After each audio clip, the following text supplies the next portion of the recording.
So we're beginning our fourth year of a spiritual community here, and with a bold statement of living a year of prosperous living. All right, that's what we're doing. Me and Jill are decided to let's really step out there and live prosperously, and through each month we have a different theme so we can actually embody that through ourselves with God working through us as us. And so this month, of course, is February, the month of Valentine's. Look at this wonderful altar that Lori Frisbee has put together for us. Isn't that beautiful? Yeah. Roomy love poems up here and everything going there. Very nice. So we're going to explore the power of prosperous love and the power of love and its prosperity with that and how it works through our lives all through the month of February. And also the ingredients that we can bring this prosperous living to our lives, our daily lives. Today I want to talk about Mahatma Gandhi, something that he said years ago. So where there is love, there is life. And whenever I heard this, I always liked it because I thought it was very, very true. It was I like how both words love and life are intertwined with each other. So they really, to me, mean the same thing. So we take a look at these words of love and life. They're a really big subject for like four-letter words, aren't they? Yeah, big deal. So we look at love. You know, let's take a look at the word love itself. Sometimes the word love has a different connotation for different people, right? We've talked here before about how words vibrate differently. And sometimes the word God for someone, they have a little trouble with that, maybe from an upbringing they had, or Lord, or whatever. And for some people, love is a kind of a loaded word. Sometimes love can mean from their experience that it's a conditional type of love. So the word love itself has different energy for people, again, from our upbringing and how we were raised. So writer Emerson called love a synonym for God. So if you had trouble with the word love, just remember that. That's a good one, huh? Ernest Holmes, there was a theory when I was going through practitioner training. There was a theory I remember hearing, like, boy, Ernest Holmes on his deathbed, he said he wished he would have written more about love than the law and creative process. And you know what? It's not true, all right? Because Ernest Holmes actually did write a lot about love. He's actually has some chapters of books about love. And I think throughout all his writing, there is the push of divine love behind it. So I would venture to say that all his writing comes from a loving place. He wrote about love. Love is a cosmic force whose sweep is irresistible. Right? In the textbook, he writes, love is the self-givingness of the spirit through the desire of life. There's those two words again together. Love is the self-givingness of spirit through the desire of life to express itself in terms of creation. So love has this transformative power. Ernest Holmes called love the lodestone of life, the eternal flame of the universe itself.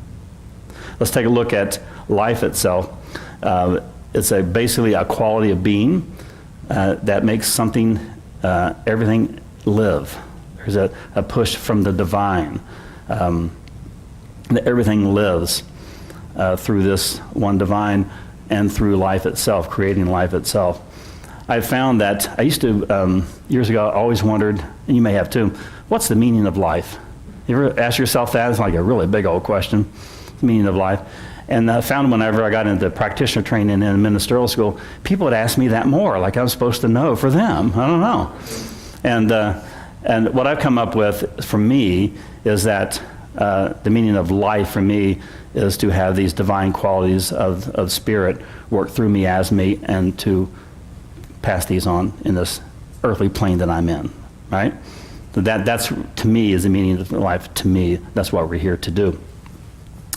And so where you have love, you'll find life. And both are immortal. Love is immortal, and life is immortal. Ernest Holmes wrote that the life that is not loved has not lived. Very succinct, doesn't it? A life has not loved has not lived.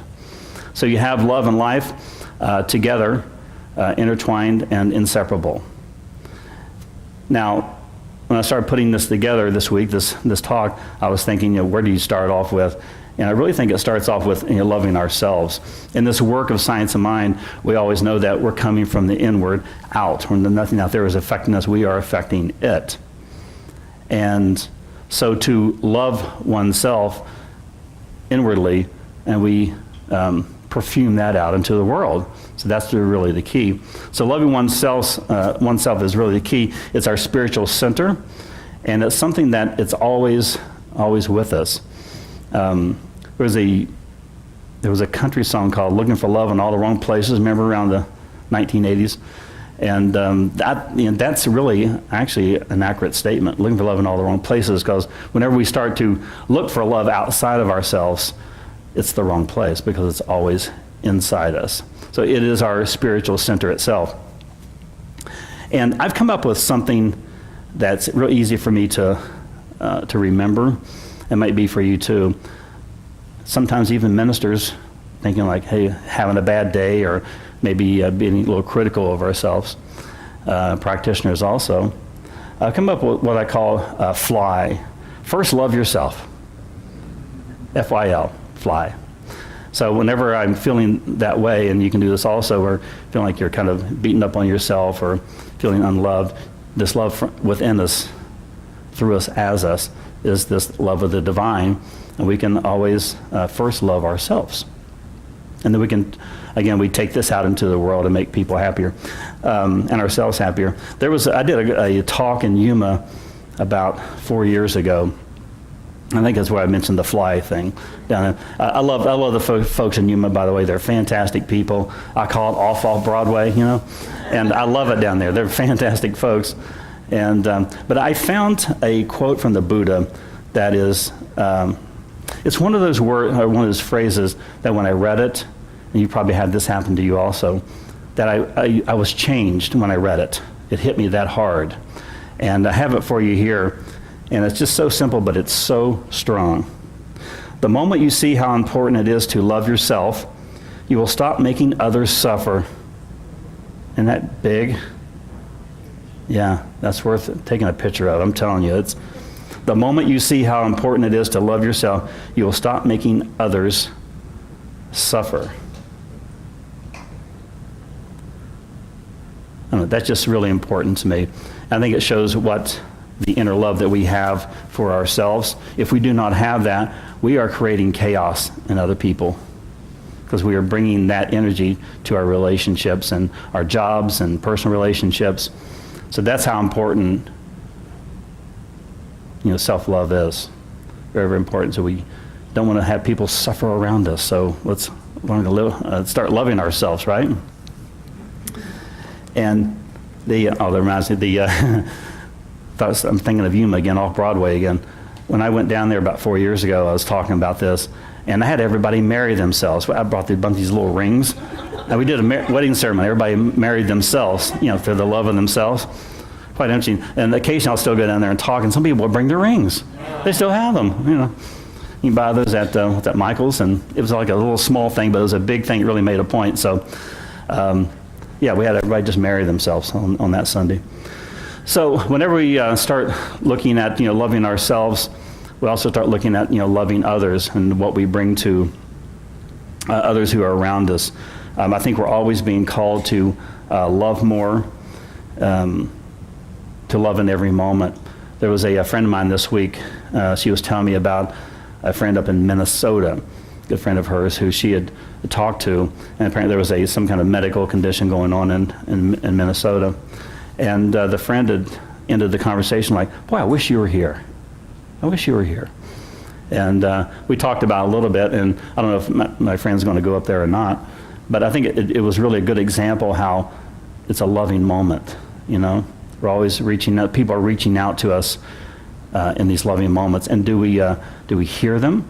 Are we too busy, not to hear them? And are we there for them to comfort them in compassionate ways? So we're always being called to this, to be loving at every moment, to ourselves and to others. And I did some research this week. There's who Thich Nhat Hanh is?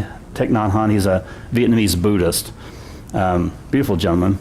And he came up with words for love, the Vietnamese words. There's two words for love in Vietnamese. One is called Tin, which means the passionate type of love. But there's another one called Nia. That's what it is, Nia. And Nia is more of a love that is surrounded by, the best way I could describe would be unconditional love. As two people, they're working through things, they're there for each other, loving through thick and thin, and in the Vietnamese culture, that's called Nia. And he speaks, Thich Nhat Hanh speaks often of love, and this Nia is very, very important to the Vietnamese people. So when we're loving others, we want to get to this part of Nia, where we are there for each other and unconditionally loving people. It is, I think, possible to be unconditionally loving. Do you think it is? Yeah, it's tough though, isn't it? Yeah, but we can get there. Can get to this Nia. I was thinking earlier this week.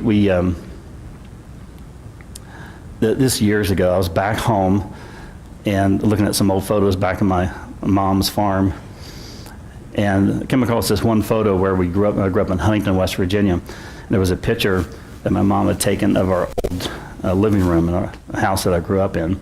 Old black and white photo, not very big. And I looked at it, and I never really looked at it before. I looked a little closer at it, and it was very fascinating because there was examples of Nia here, okay? So I remember my mom had this, she was going through this, I don't know, Roman fountain thing. So we had a big paneling on this one wall, along the wall, and she had, on one side, she had this Roman fountain, and it was like, like a moon shape, so it stuck up against a wall. And she had like a spigot out of nowhere, just sticking on top of it, like there's supposed to be water coming out of it. And she had rubber grapes down in there also, which I used to like chew as a kid and put them back in there.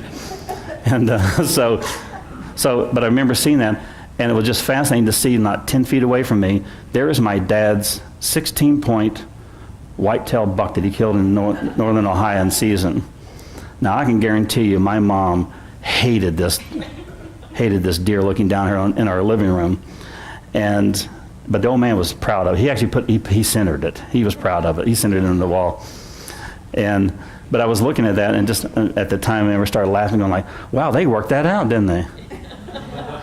My mom and dad were practicing this Nia and didn't even know what it was, So I found that fascinating, and that's what this real love, as far as in relationships when we're really giving and receiving this love. I'll go off script here. It's tough to love, right? It's a courageous thing to do. A friend of mine lost one of their pets this week. Had to put a pet down. And it is a courageous thing to love a pet, because we sign up thinking that we're probably going to outlive them. We don't think that when we're going into it, but chances are we probably will. And yet we love anyway. We love anyway. So falling in love with a pet or another person and being with them, it's a very courageous thing to do, because we seem to learn more when we're with someone, with a pet or with our loved ones, than we do when we're just by ourselves. That's no fun. You don't get your buttons pushed by yourself, do you? Loved ones are a mirror for us, right in front of us. How am I going to be more loving? That's what it is. They're right there in front of you. This is the chance to be more loving right now. So it's just a very courageous thing to do, to be in love, and I congratulate anyone who is in a loving relationship, who wants to be in one, because just wanting to be in one is a wonderful thing too, because you're stepping up for that. You're stepping up for that, this learning process. And we come to God's love, and I can look outside. I was driving up here on the 101. We have this beautiful weather, and there's a great golf tournament happening right over here. A lot of people, 100,000 people out there today or whatever, enjoying this beautiful weather. And I see the nature as being God's love itself. Yes. And God's love is working through us as us. It is completely who we are. It is our nature. It is our nature. And it's also this love of the divine is something that we do not have to earn. We are born with it. It's who we are. It's naturally who we are. And again, I think our jobs, our responsibility, is to take this divine love that we inherit, and do not have to earn. We inherit this, and then show this out into the world. That's what we want to do, right? Be happy with ourselves, and stop creating havoc for other people, as the Buddha said. And I was thinking all this too, this kind of out of left field type of thing. I was thinking, boy, love is the eternal flame of the universe. Again, Ernest Holmes wrote that. And I'm thinking, well, if love is the universe, and it's love is life, could there be life on other planets? I'm thinking, you know what? I think so. Yeah. If love is life and life is love, and love is the universe, could there be life on other planets? I think so. And I think we'll find out. I think in my lifetime that we will find this, and it will be proven to be true. Yeah. All right, so let's look at some practicing principles today. Joe always liked the three practicing principles, the holy trinity of principles here. Love and life are immortal. Love and life are immortal. Again, you're born with this love, nothing you have to earn, and it continues on. And in this Science of Mind, we talk about our souls being immortal. This body that we have will disintegrate and will be gone, but yet the soul moves forward in this upward migration, this upward spiral. Ernest Holmes really didn't believe in reincarnation, by the way. He said, hey, we already done this, why come back here? Let's go do something else. So whatever you believe in there, but the actual soul itself is immortal and moves on. So both life and love are immortal. It's the very nature of who we are. Number 2, loving yourself is the greatest gift you can give yourself and to others. Can't tell you how important this is, because no one really wants to be around someone who's really hating themselves. And you may have friends or family members that you're around who do this, and it's very draining, very draining. So we're always being called to love ourselves so we can bring this love into the world and show others. You can actually be a great way shower of love to others when we love ourselves like this, right? Yeah. Number 3, God is love and God is life. It's pretty basic, isn't it? God is love and God is life. Everything you see and you sense and you feel is this love of God, including yourself. We are all sons and daughters of God, right? We're all sons and daughters of God. We are the divine itself. An individuality, individual mind of the greater mind itself. Satmar had this Thich Nhat Hanh quote here. Love is sweet, tender, and delicious. Without love, a child cannot flower and an adult cannot mature. Without love, we weaken and we wither. Without love, we weaken and wither. So this week, I want you to go out and be prosperous with the love for yourself, and also prosperous with the love that you perfume out to others. You're this way shower of love. We are way showers of love. That's what we are. Yeah. Yeah. And we can do this and it would be very interesting whenever when we change our inner selves, our inner thoughts, it changes people around us. Have you ever noticed that? So all of a sudden you're going into work and you're happy, and Annie goes into work, she's happy, she's cooking, she's doing this and doing that. And people say, I want some of that, right? They know what that is, but the actual feeling that you have, the energy that you have, changes the color of your relationships in a very, very, very positive way. Right? All right, we're going to be loving this week. That's our charge this week, to be more loving. Show our inner love and spread it out into the world. I want to end with a Holmes reading, and we'll go into a prayer right after this. It's something Dr. Holmes wrote many years ago about love. And so I just have everyone you want to just close your eyes, and I'll do this reading from Dr. Holmes, and then we'll go right into the prayer. I want to hear another beautiful song by Cerise. Here's the reading. Today my love goes to all people and all things. There is not fear in this love, for perfect love casts out all fear. There is no doubt in this love, for faith penetrates all doubt and reveals a unity at the center of everything that embraces all things. This love flowing through me harmonizes everything in my experience, brings joy and gladness to everything, and brings a sense of security and well-being to everyone. And I realize that the love flowing through, in and around me and all things is one vast, all-enveloping essence and force, forever emanating from the living God. And with those beautiful words by Dr. Holmes, we now go into this time of prayer, our form of spiritual mind treatment. What a divine blessing it is to be here on this beautiful Sunday morning. We sit here right in the midst of God's love itself, knowing and affirming that all that is seen and unseen, all experiences this one divine, this one spirit that works through us as us right now. It is this one perfect essence, that perfect spirit that is this pure love, unconditional love, peace and joy and harmony and all goodness.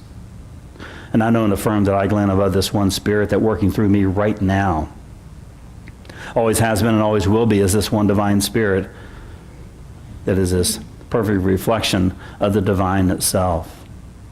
I know and affirm and speak the truth for all here on this Sunday at this center, that each and every person knows and affirms that this divine love that is within them is inherited from the divine itself. The very heart of each and every person here, every heart that beats right now, is this perfect love, this perfect knowing, this perfect joy. And I know that as we go about our week, that we shine this inner love, and like a mirror, we perfume it out into the world, showing all others just exactly who we are, this divine spirit of God. So we go inward and knowing this love for ourselves through all the decisions we've made and the ones we haven't, the ones that didn't work out, the ones that did, and affirming that there's no searching for a love. The love is inside each and every person. And I know that when we find this love within us, we know this, we affirm this, we embody this, that we take this perfect love, we change the color of relationships all around us. And in doing so, we change the whole energy of the universe itself. We spread our love throughout every step that we take and every encounter that we have, is this perfect divine love that is now us and always has been us and always will be.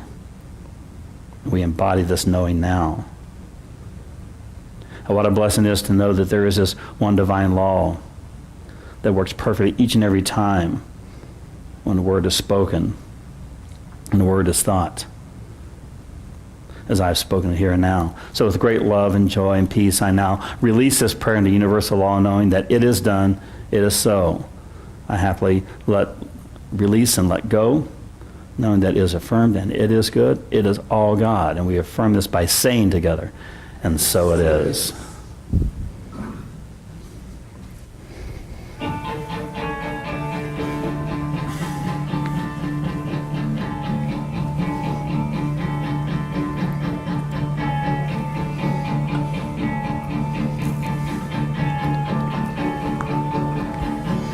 There are days when I wake up glad, and there are days when I wake up feeling bad.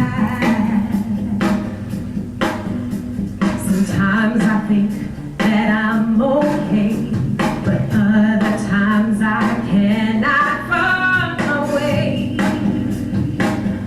But not today. Giving more than I see today.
warm